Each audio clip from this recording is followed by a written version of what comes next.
go ahead and start with the presentation. Can everybody see the presentation? Yeah. Thumbs up. If you can see it. All right. So the way that it's going to work, let's go ahead and just put your questions in the chat, and then I can get to your questions towards the end. I want to make sure that I have a lot of slides to cover. As you can see, I've got quite a few up here. So I want to get through the material because I know that it's important, and then we'll get to the questions at the end. I know that some of you are entrepreneurs or maybe corepreneurs where you have a full-time job and you have a side hustle or business that you're growing. And so there are going to be some comments for you as an entrepreneur as well. You want to incorporate powerful action verbs. So you notice I underlined the word powerful because not all action verbs are created equal. The word led is an action verb, but it doesn't sound nearly as good as spearheaded, introduced, initiated, launched. Those are things that show that you created impact. Led doesn't really do as much. So you want to think about powerful action verbs to help drive a recruiter's interest in the work that you've done. So here's another example for you. Responsible for a process improvement project reads a little differently than directed a multi-division process improvement project.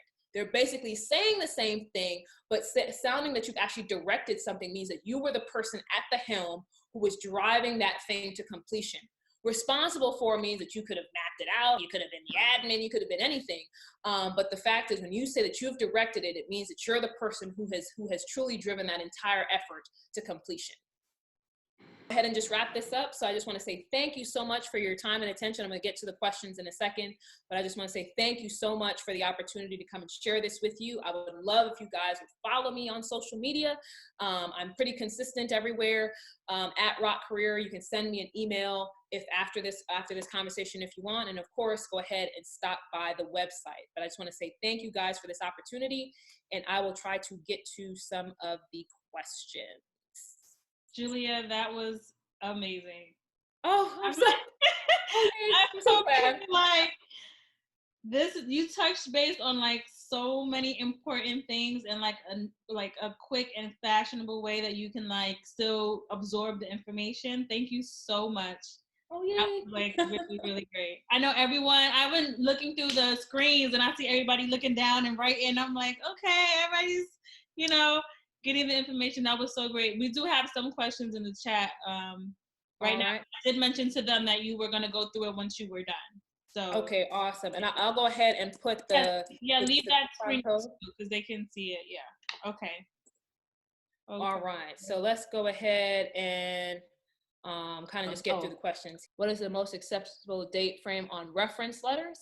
So I'm not sure when you say date frame. I mean, the idea is that if someone's asking you for references, it's going to be something kind of most recent in your career. I mean, it should be within the last kind of couple of years or so. If you're going past, say, 2 or 3 years trying to get references, unless they're like, hey, we want to know from your full career history, but if they're just like, hey, we just need references, period, I would say kind of just maybe the last, say, 3 years would be sufficient. What's most important is the fact, like you said, you took the time to complete it, right? Like whether it be Google or whether it be one of a free course that I know Howard is giving free courses online. I just put that in the chat. Yeah. Oh, yeah.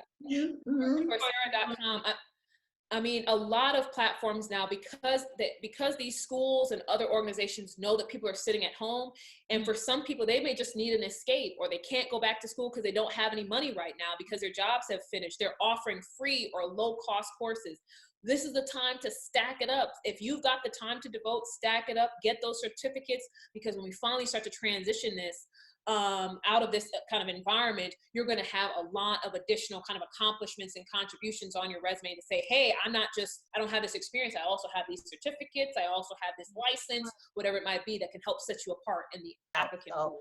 Network. Do not forget to reach out, whether it's on Instagram. LinkedIn is very important as well. Once you connect with someone, like you said, like their posts, comment on their information. If they have a work anniversary, comment on that, or just simply introduce yourself in a couple of sentences in their messages.